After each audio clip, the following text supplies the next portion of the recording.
With today's wraparound lesson, we're going to be looking at transformations, which we just talked about in class not too long ago. The biggest thing you need to remember with transformations is you just need to remember all of the formulas. There are 4 types of translations: rotations, reflections, dilations, and translations. So I'm going to kind of do a little refresher up here at the top. With translations, remember that's where we slide. And your formula is going to look something like, x plus 3y minus 4. And it just tells you how to adjust the values in the coordinates you're given. So to go from the original to the new image, you're going to add 3 to the original x value, and you're going to subtract 4 from the original y value. I'm going to jump next to dilations. Dilations are where we shrink or enlarge something. So if we are told that we're going to dilate everything by a factor of 2, that means that we're going to multiply both x and y by 2. That should be a comma.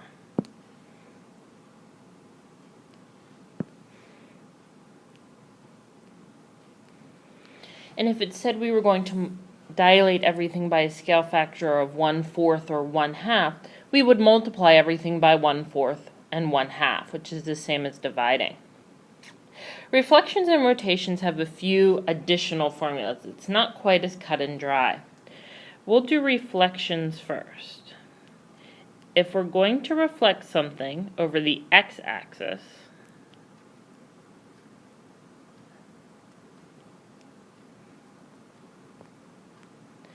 the formula is keep the x the same, change the sign of the y. So reflection over the x-axis keeps the x the same, changes the sign of the y. For a reflection over the y-axis, you're going to change the sign of the x and keep the y value. So you change the opposite coordinate of the axis that you're flipping it over. Then we have our friends' rotations. There are 3 types of rotations. We have a 90-degree rotation, and with a 90-degree rotation, our formula is y comma negative x. We have a 180-degree rotation, and our formula is negative x, negative y. And we have a 270-degree rotation, and that formula is negative y comma x.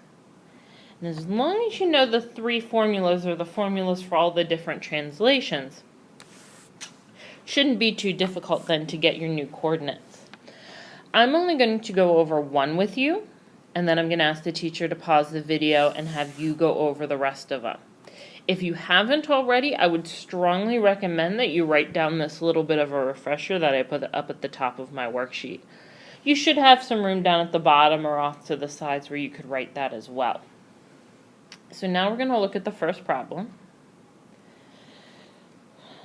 Looks like mine got all shifted here. Alright, so my first problem has the A, B, and the C. So A is 1, 1, B is 3, 3, C is 2, 5. So 1, 1, 3, 3, 2, 5. That's what I'm looking at for problem 1. And it's being translated x plus 3y minus 5. So I'm going to start, and I'm going to do A prime. So for A prime, I'm going to take the x value of 1, remember x and y, and I'm going to add 3 to that x value. So that's going to give me 4. It then says y minus 5, so 1 minus 5 is negative 4, so A prime is 4, negative 4. B prime, B started at 3, 3, so 3 plus 3 for my x is 0, and 3 minus 5 for my y is negative 2. C prime started out as 2, 5, so 2 plus 3 is 5. 5 minus 5 is 0. So my new points are A prime, B prime, and C prime. At this point, I'm going to ask the teacher to go ahead and stop the video, and I'd like you to go through and try the remainder of the problems.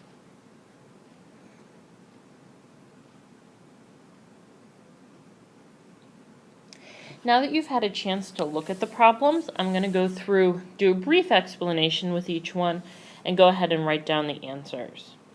So for number 2, just because things got messed up again, we were looking at x, y, and z. So here's x, here's y, here's z, and I'm doing x plus 4, y minus 7. X prime is going to be 0, negative 2. Y prime is going to be 1, negative 2. And z prime is going to be 1, comma, negative 6. For number 3, we were doing a reflection over the x-axis, so we're going to be using the formula x, comma, negative y. I was looking at P, Q, and R, so P, Q, and R. P prime is going to be 1, comma, negative 1. Q prime is going to be 1, comma, negative 5. And R prime is going to be 4, comma, negative 2. For problem 4, we had T, U, and V. This time we were reflecting it over to the y-axis, so negative x, comma, y. So T prime is going to be 5, negative 4. Then we have U prime, 4, comma, negative 6. And V prime is going to be 2, comma, negative 2.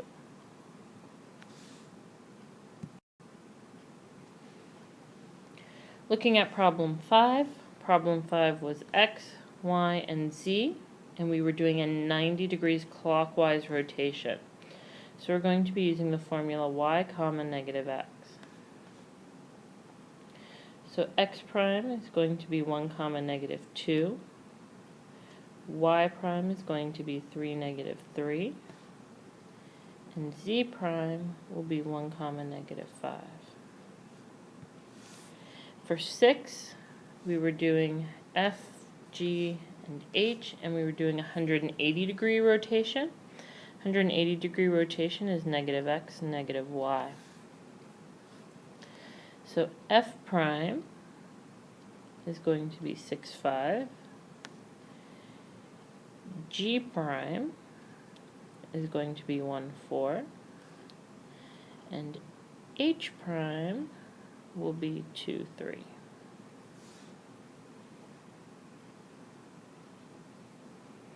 Seven and 8, that's where we're looking at our dilations.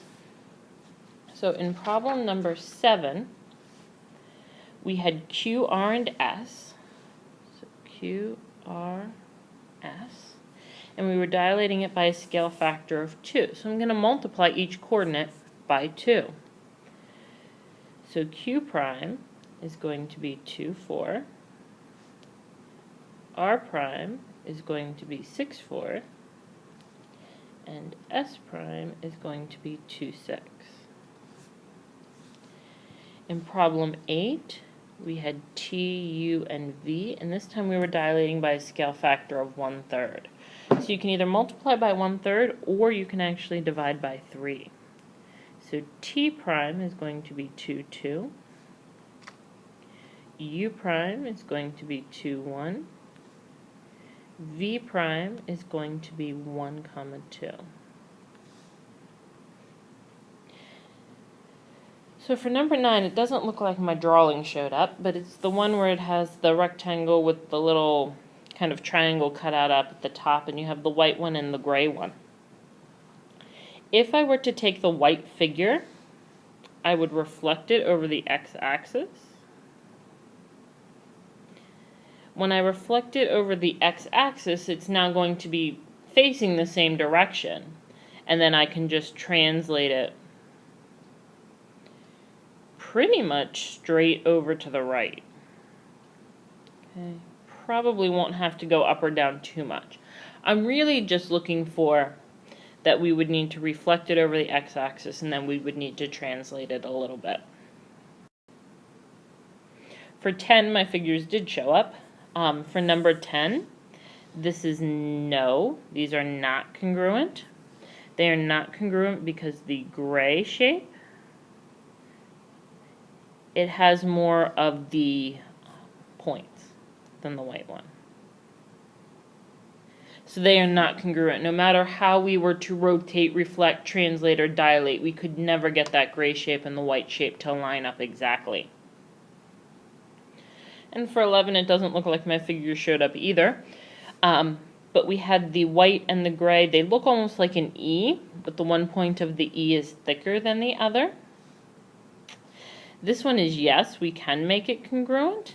And the way we would make it congruent is I would reflect the gray one over the x-axis. And that would have it facing the same direction. And then I could translate again. And if I were going to translate this time, the gray one would need to come down and left a little. And again, I'm just looking that you could see that it would translate, not necessarily which direction it would go. So that is our lesson, our review lesson on transformations. If you have any questions on any of this, please make sure you stop over to see me.